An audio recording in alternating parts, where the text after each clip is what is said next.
Josh Hart has called out the New York Knicks for having their own personal agendas amid a New York Knicks skid having their worst run of the season.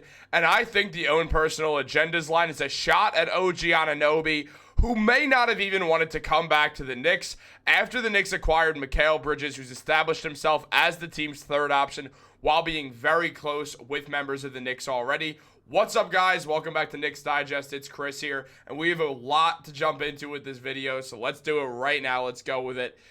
Make sure to subscribe to the channel also. It helps out so much. 27% of viewers are subscribed, but let's get into this video because Josh Hart, he called the New York Knicks. He called them out. He said that we need to stop with our own personal agendas. We all have to be on the same page, and frankly, I think he's talking about OG Anunoby. OG Anunoby was acquired by the Knicks a little over a year ago now, and it was pretty much a given that he wanted to return to the New York Knicks after the Knicks traded for him. However, things might have changed after Mikal Bridges got traded to the Knicks, because Mikal was going to basically do the same thing that OG did, and also is really close with Jalen Brunson and Josh Hart, and the Knicks also have now Landry Shamet and Cameron Payne, other members of former teams that Bridges was on, and I think that Josh Hart was specifically calling out OG Anunoby with these comments shown here.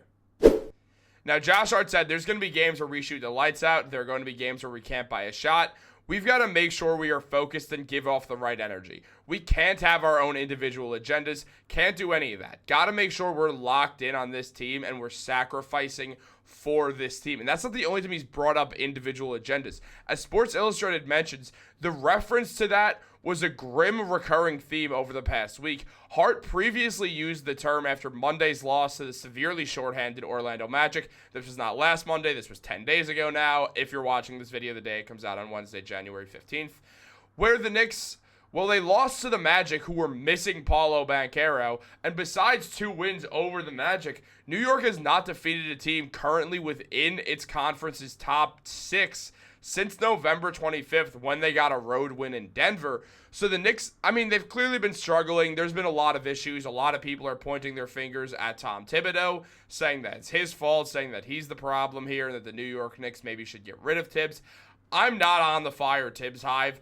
I don't think he should be the coach for much longer for the New York Knicks, but as of right now, I do think he is the guy, or he's at least the best guy for the job right now. I don't think they should fire a coach midseason. I don't see how that helps anyone. That rarely works out well.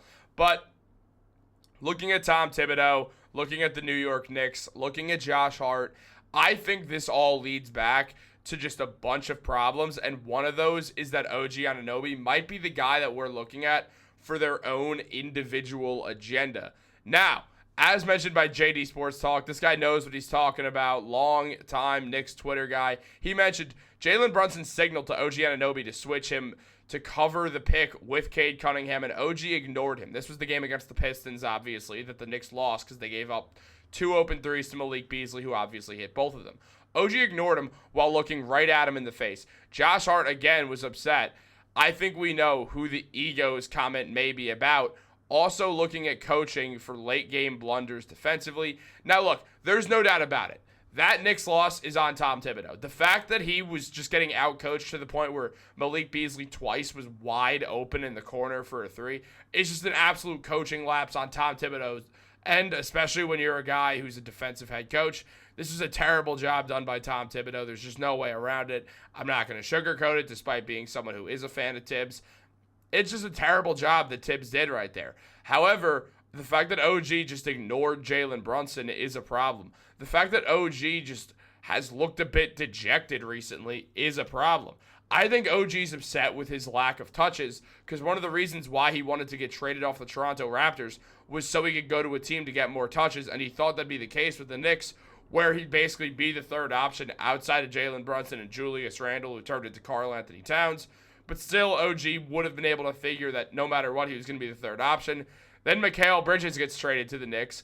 There's obviously that FaceTime of Jalen Brunson, Josh Hart, Dante DiVincenzo, and Mikal Bridges. Now, Devo, as we know, got traded. However, there's already, you're seeing this inner circle of these Villanova guys. And as much as Josh Hart said before, Jalen Brunson's very good at protecting things from being like a clique or some sort of thing, there's still just going to be friendships that are tighter. And The fact is, Mikal Bridges has a lot of friends on the Knicks, whether it's his Nova guys, whether it's Cameron Payne and Landry Shamet, who he went to the NBA Finals with on the Phoenix Suns.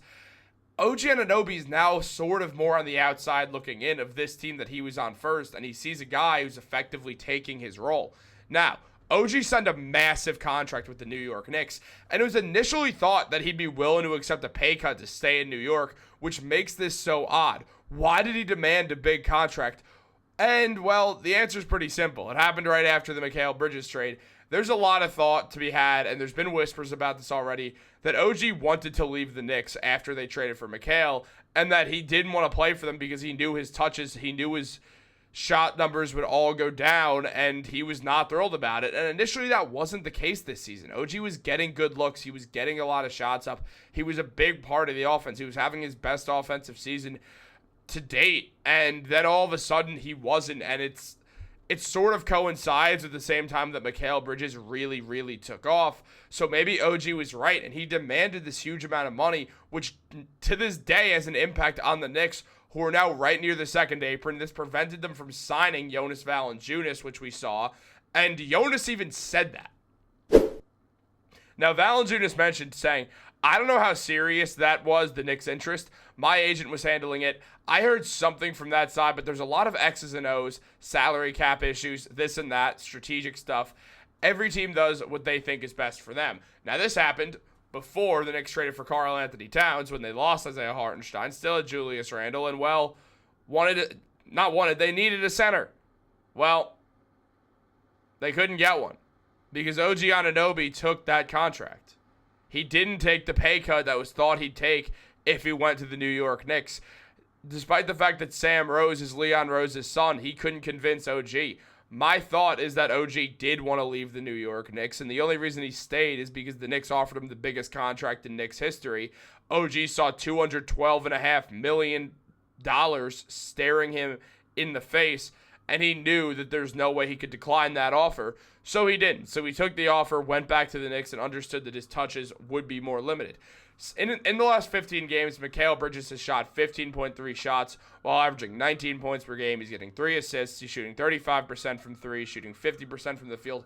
He's playing really well, and the 15.3% field goal numbers are what you want to see out of Mikal, while OG has dropped to under 12 shots per game, and clearly OG does not seem happy about this. He's averaging 14 points still, shooting 47% from the field.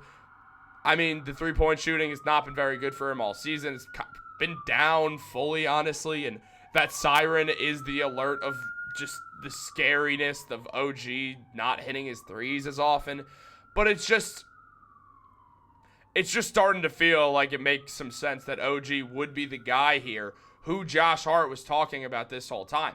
Now, Ian Begley even confirmed this is a real thing. Now, he said, some people internally don't think he was just throwing out cliches. Josh saying that twice in the span of a few days, it should raise some eyebrows. And it certainly does. I mean, you take a look at OG's numbers, though, and they're good this season. He's averaging 16 points per game, 5 rebounds, 2 assists, blocking a shot per game, getting a steal and a half, hitting 47% of his shots. 34% from 3 is not great. The 33.6% from 3 is like 10% lower than it was last year. But maybe he'll bounce back shooting-wise. I wouldn't be shocked if he did. But there just seems like there's this world where what's happened is OG is not thrilled that Mikal Bridges essentially took his spot, and now OG's there as just some, like, 3-level defender. There's a world where that's the case, and he might have known this was coming, which is why he prevented the Knicks from getting Jonas, who puts up 11.5 points, 8 rebounds, and 2 assists per game, someone who would give the Knicks more rebounding help, which the Knicks desperately need. Though Valanciunas is not a great defender, so honestly, I'm not too upset the Knicks don't have Valanciunas. But I do think that when Josh Hart mentioned these egos, with Jalen Brunson ignoring, with OG Anunoby ignoring Jalen Brunson and just the sheer wanting to switch and have OG cover a pick and roll, which he does way better than Jalen Brunson, I think it's a sign that the egos thing is a comment about OG. I've heard people say maybe it's about Brunson or Mikal. It's not. Josh Hart would definitely not do that to one of his close friends. He would definitely talk to them in person. I'm not saying Josh Hart and OG aren't close. They probably are. But the fact is, there seems like a bit of a distance. OG has never been on the Roommates podcast. Meanwhile, Julius Randle was on it. Mikal Bridges was on it when he was in net. Deuce McBride's been on it. Tyler Kolek's been on it. Cameron Payne's been on it. Mitchell Robinson, who doesn't do any media stuff like that, has been on it. I don't think they just haven't asked OG Anunoby. I imagine they have, and OG's like, I'm not around. I think there's a distance between some of these Knicks, and I think the Knicks are going to have to fix this problem, or it could grow into a bigger issue. Or maybe it just won't at all, and maybe the Knicks will just figure it out on the court. Winning solves everything. The Knicks are not winning a lot of games right now. There's a world they go on a winning streak. Everyone's happy again. And I honestly think that is the most likely scenario of what we're going to see. But I do want to know what you guys think down below. So like this video, subscribe, turn on post notifications, leave a comment on your thoughts on this down below. Do you think Josh Hart is calling out OG? Do you think he's calling out someone else? Do you think this is an actual problem? I think this is a problem, but I think it's a problem that's going to solve itself once the Knicks go on a winning streak, personally. Guys, have a great day, and go Knicks.